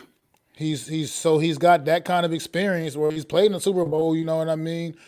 And he knows what it takes to win football games. He's not as bad as people try to make it seem. So I think the Giants do have to go out there and be prepared, mentally ready for this game. Can't go out there like we're just playing some 3-6 team. We're gonna go out there and run them over. But I don't think the Giants take that approach with anybody anyway, because I think the Giants, these coaches keep this team very aware of who they are. And you can't take anybody lightly because we're not good enough to take anybody lightly, even though we're 7-2. We know the deficiencies with this roster, and we're still dealing with some big injuries. We still don't got a lot of guys missing out the lineup. I mean, one thing I can say, we're getting some offensive linemen back into the mix, which is a good thing, and I do appreciate that because it's giving us more diversity on that O-line.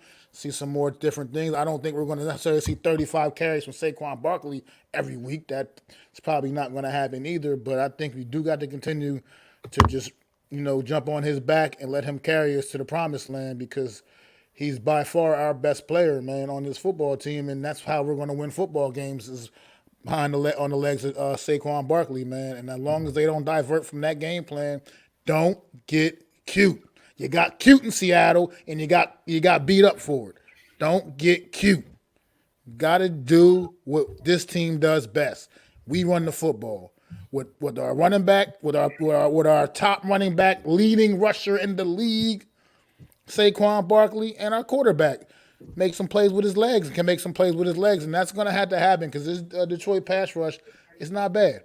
Like you said, Aiden Hutchinson is having a pretty good rookie season, man. He hasn't been lighting it up with the sacks, but at the same time, he's showing some good ability, making some big plays. He made a great play in the game on Sunday at one point where he just kind of came all the way down the line, and just stuffed the running play, man. So, hey, he has 5.5 sacks. This Detroit team is on the year, so he had. So they can get to the quarterback a little bit. He had 3 in one game though. So okay, but I mean, Kate Montego has 1 in 8 games. I'm just saying. But when you say like that, he's getting some. He had three of those sacks came in one game. It was like week 2 or something like that. Week 2 or 3, whoever they played against, he had like 3 sacks in that game. It was a huge game for him. But I'm not trying to shit on this 5.5. I'm just Max always just shitting on players. I'm just putting in the perspective that he did have 3 of 3. He did that. Those doesn't count, man. He had 3 sacks in one game, man. That's what I'm saying. I don't want to. Those touchdowns don't count. He had 4 in one game, bro. I'm just saying that's just the reality. That's not like he's been like consistently week in and week out piling up sacks. No, he's not a sack leader for that. That's for sure. No, like other guys have been doing. Some other guys have been doing. But I think the Giants take care of this because I think this coaching staff gets this team ready for games like this specifically. Let them know and keep them in the perspective that you got to take these guys seriously and go out there and get the job done and don't take anything for granted. And I think the Giants will not. And I always want to say this is the game where we're going to get that explosion and we're going to get that big 14-point win or something like that. But you know what? At this point, it don't look like that's happening. It don't look like that's going to happen with the New York Giants, man. So I'll take the close, ugly ones all day as long as they still keep being wins, man. That's all that matters to me ultimately in the end. I don't care how many points we win by, whether we win by 1 or whether we win by 20, man. A W is a W is a W. So as long as we keep getting them W's, man, that's all that matters. And I do. That's why I agree. I think that if he's gonna be lined up over top of Andrew Thomas Hutchinson, he's gonna have a long day. Well, this is popular opinions comment before. This would be a trap game because you have a big game coming up on Thursday that you're also cramming for this week as well. Don't get it twisted. They are cramming for that game right now. So, the focus has got to be there because they're emphasizing that the Cowboy game is big. So let's hope that this team can remain focused because sometimes is where they play, Daniel Jones. I'm not trying to say he will, but let's say he has a sack fumble that goes for a touchdown or something that normally hasn't happened happens, So let's just hope that doesn't happen. I think they should win this game. Again, we should be 8-2 after this. If we're 7-3 after this, it's going to be a long, long remaining 6 games. What's going on, Joel, man? Good to see you, man. How you doing today, man? Shout out to Joel, Classified Joel, man. Sub up to Joel, man. Doing this thing, man, every week, man. Every damn night, Joel, we putting in that work, man. So make sure I take care of Joel. Sub up to him if you haven't already. Doing good things on this channel, man. Representing that big blue crew, man. But yeah, I think the Giants do win this football game. Like I said, I just think we're a flat out better football team, and we're going to get the job done. Like I said, and it might not be pretty, but I think 8-2 is on its way, man, coming on Sunday, man. I really believe that wholeheartedly. And I think the Giants have a way of getting ready for games like this, man. And I think this coaching staff puts us in the position and is what puts us over the top. Just figuring out the right game plans to come out and attack teams with, man, and especially teams like this. I think they know exactly what they got to do. They got. I mean, we're talking about the running backs a little bit. They got a couple playmakers on the outside too. Amon-Ra St. Brown, man, that guy's a problem.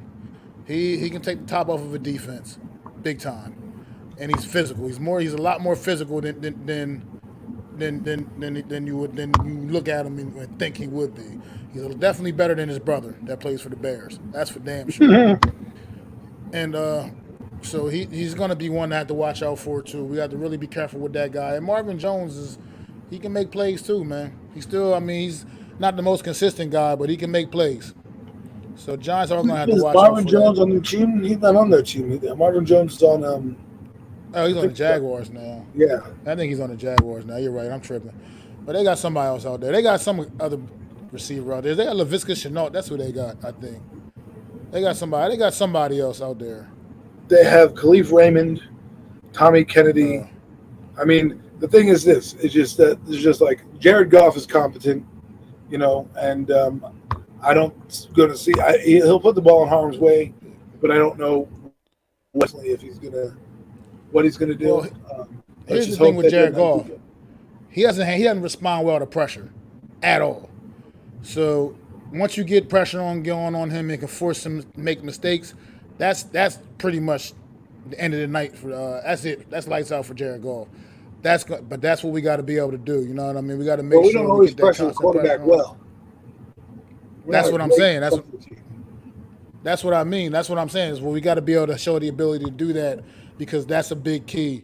Because like you said, Jared Goff, if you let him give him time to stand back there and scan the field, he's got a couple playmakers and he's going to find those guys. He's been showing that ability this year. Detroit has shown an ability to put up big points in some of these games this year that they played. So, and they've gone toe to toe with some good competition in this league. Like I mentioned earlier about them when they played the Eagles Week 1, they had that ability. So we do got to worry about it. Like I said, I already talking about Swift too, man. Yeah, Swift is definitely a problem, and and they get down in that red zone. Jamal Williams has shown an uncanny ability to put that ball in the end zone. So it's gonna be a fun one, man. I don't see, like I said, I don't foresee a blowout, but I see the Giants winning pretty much the way they've been winning all season. Another tough, pretty close game, but I think the Giants are just better and they're going to win the football game. But since we're talking about the Giants right now, you think we're sitting at 7-2, still not truly getting the respect a 7-2 team commands. So, do you think that it's time for everybody to start taking this New York Giant team seriously, or are we still should be, or are we just really the frauds that they think we are? Well, the fans can take him seriously, that's for sure. It'll depend on these next 6 games, how they respond, because the people don't believe in the Giants, and they have no reason to. The Giants haven't done anything, and their roster kind of has a lot of holes in it. We've been playing. Someone said we've been playing like one possession games or something like that. We've been playing wire to wire football, and that's hard to sustain over a long period of time, even though it's 17 weeks. So I don't think this game is going to prove anything to the team, because again, if the Giants grind it out, people are going to look at, well, you played the Detroit Lions and you only scored 27 points, bro. You couldn't score 48 like the Eagles and all these other teams did. So that's probably where the disrespect comes from, is because the points are hard to come by with the Giants. So we'll see what happens. 7-2 team. Do I think we're a Super Bowl contender? Not at all. But you never know what happens, when you get into the dance. I think we're a good team. I don't think we stack up very well against. We're 500 against winning teams. We're one missed field goal away from and an illegal procedure penalty away from being 0-4 in those games against 500 or better ball clubs. So we really got to. We'll really find out this week if we are contenders or pretenders. Next week, if we're contenders or pretenders. Well, right now, while we sitting at 7-2, we are very much contenders. We are very much in the mix. Like I said, there are only 2 football teams in the league that have a better record than the New York Giants right now. Only 2. And ain't none of them teams called the Buffalo Bills. Yes, we have a better record than the Buffalo Bills. And I'm not by no means saying we're better than the Buffalo Bills. But we have a better record than the Buffalo Bills. You know what I mean? A team that's looked at as a surefire powerhouse in the AFC, probably good chance of going to the Super Bowl. We got a better record than them. We have the same. You think they'd be 9-0 in the same NFC? record. We have. I'm not sure. I can't say that because they lost to the Minnesota Vikings on Sunday, so I can't say that. They lost to the New York Jets, who's playing good football this year as well. But Let's face it, nobody really expected them to lose to the New York Jets. They lost. Who else? And who else did they lose to? The Miami Dolphins. They lost to the Dolphins, who is a very good football team this year. But Listen, my you're my a thing Giant is fan. You're right to have that. my thing is we're sitting with the same record as the Kansas City Chiefs. No one's questioning the 7-2 Kansas City Chiefs. No one's questioning them. Same record. Their record is I the think, same as ours. and I think the reason why is because they've been there, they've done that, and their team is Yeah, legitimately got players all over the place. They believe we're doing it with smoke and mirrors, which is the that's what coaching they staff believe. has done a very good job. But if you're a fan of the team like we are, yeah, hell yeah, you should be happy. You should be proud of this team, and you should be excited going down the stretch. Don't me? Sometimes I'm a realist. Sometimes that gets me in trouble with this fan base. Apparently, you can't talk about us. I mean, Daniel Jones. You can't talk about. I mean, I think the argument with Daniel Jones is one that kind of polarizes the fan base, and I don't think the argument is whether or not they're going to keep him. The question is whether or not they're going to draft a quarterback to replace him at some point. And I think the answer is yes on that. So, right now we're playing good football. Enjoy it. Because you never know what happens. You really don't know. The 49ers kept their season alive. The Tampa Bay Buccaneers, they just kept their season alive. So we'll see what happens down. Like I said, down these remaining 7 games, we'll really find out what kind of team we are. And unfortunately, injuries might happen. So let's hope we can stay healthy. That's the main I thing I want to mean, happen in this game. Stay healthy. I think we know what kind of team we are, though, and I think as long as we don't swerve from that, we just got to we know what works. We figured out what works with this team. We figured out how to win football games with the team that we have, with the guys we're putting on the field, and as long as we don't swerve from that, I think we can still keep on can maintain success. And like I said, it's not conventional. It's absolutely an unconventional way of going Well, about things. But I believe that it's shown this year to be a formula that works for the New York Giants by running that right. And football, controlling that clock, and the defense. It's I wouldn't say the defense is playing super lights out, but they make plays when it matters the most, and they've been right. doing that And all season long. They they're like make the plays when Tennessee it Titans matters the most.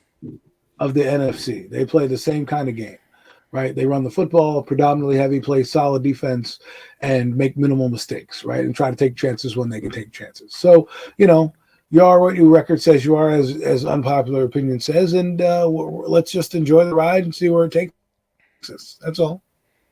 Yeah, absolutely agree with that, man. Like this is an exciting time. Like I said, this week coming up must win against Detroit because, like I said, after Detroit we got Dallas, Washington. I mean Dallas, yeah, Dallas, Washington, Philly, and then Washington again. Straight 4 straight And then weeks. Minnesota and the Colts in there, and the Eagles right Well, again. So it's no secret. We have the hardest schedule left out of for the remaining of the season. The New York Giants have the hardest remaining schedule left on the season. and So that's it. this is where we just got to earn our money. So this is a game we got to earn our money at. And I don't really have much more on this game. Just win, baby, as Al Davis likes to say. Just win, baby. Absolutely, man. I mean, we can get ready. We can all get ready to close this thing out, man. But if you got any more final thoughts and just in general, you want to about the division, about the team, any whatever. Well, I don't really have. I just think the two best divisions in football are the AFC East and the NFC East, and it's kind of interesting to see how both those uh, divisions had teams that we didn't think were going to do well, and here they are. Their bottom team, the Patriots, can beat anybody. Our bottom team, the Commanders, is just starting to find their groove. So it's going to be interesting to watch these next few games and see where our identity lies. The one thing I will say is let's not get injured, please. Let's not get injured. Yeah, it's funny how the AFC East and the NFC East are exactly what people expected the AFC West to be. Right. It's funny Exactly. Yeah. how that played out. That's a whole nother thing, man. We say that for a whole nother show. That AFC West, that's going to be something to talk about in Yes. future podcasts of whatever later on going forward, because that's been a disappointment, a major disappointment this season. Expected way better football out of that division, and it's just been trash. Other than the Kansas City Chiefs, So I agree. What he did, I agree 1,000%. I'm hoping it comes down to that. And if it comes down to that, I'm getting tickets one way or another to that game. If it comes down to that game being for the division title, one way or another, Mac the Giants fan is going to find a way to be in that building, one way or another. Well, so good for you, man. Freezing my ass off in Philly with those ignorant ass Eagle fans. Yes, I'm going to find a way. But yeah, absolutely though. I just, like I said, excited for this season, man. To continue this season and continue this path, man. Like the Giants are playing great football. Like you said, Washington Commanders are not out of it at where it looked like they were getting ready to just be, you know what I mean? Pack it up. Man, well, you thought they were just done for. They found a way to turn their season around. The Cowboys, you know, they are the Cowboys. They're still a very talented football team and very much in the mix, and they do have a W on us already, so that's definitely helps them out, even though we're a game ahead of them right now based off of our record. Eagles, I still believe the Eagles, to me, the Eagles are still the best team in the NFL, my personal opinion.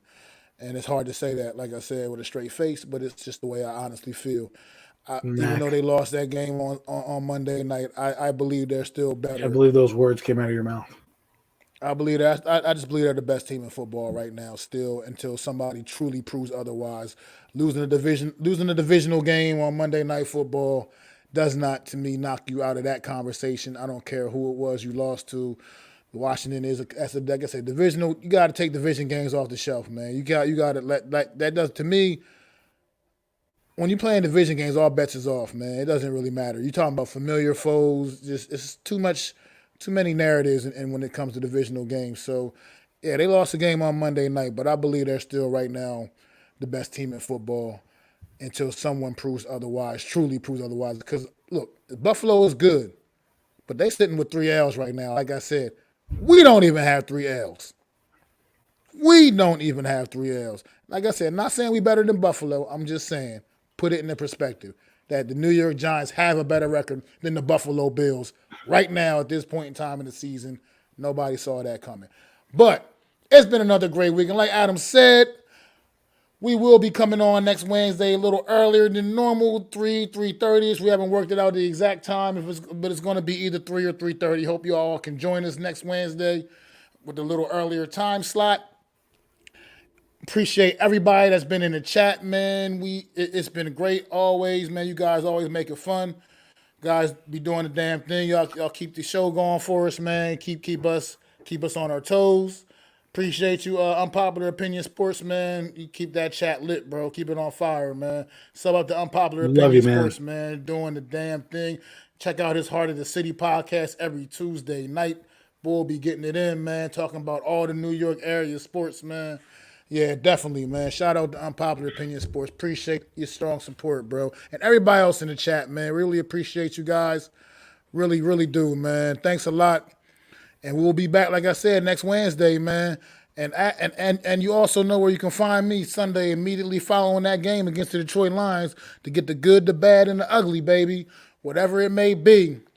Catch me on the True Blue Aftermath immediately following the game on Sunday, man. It's your boy, Mac the Giants fan. This is my guy, Adam Costas, man. Peace. I'd like to thank you all for listening. If you was feeling this, please take time to subscribe and smack them likes. Feel free to drop a comment. Let me know what you think. Don't forget to ring that bell so you know when I'm dropping new content. It's your boy, Mac the Giants fan. You can find me on Twitter, YouTube, and Facebook at Mac the Giants fan. That's MACDA Giants fan.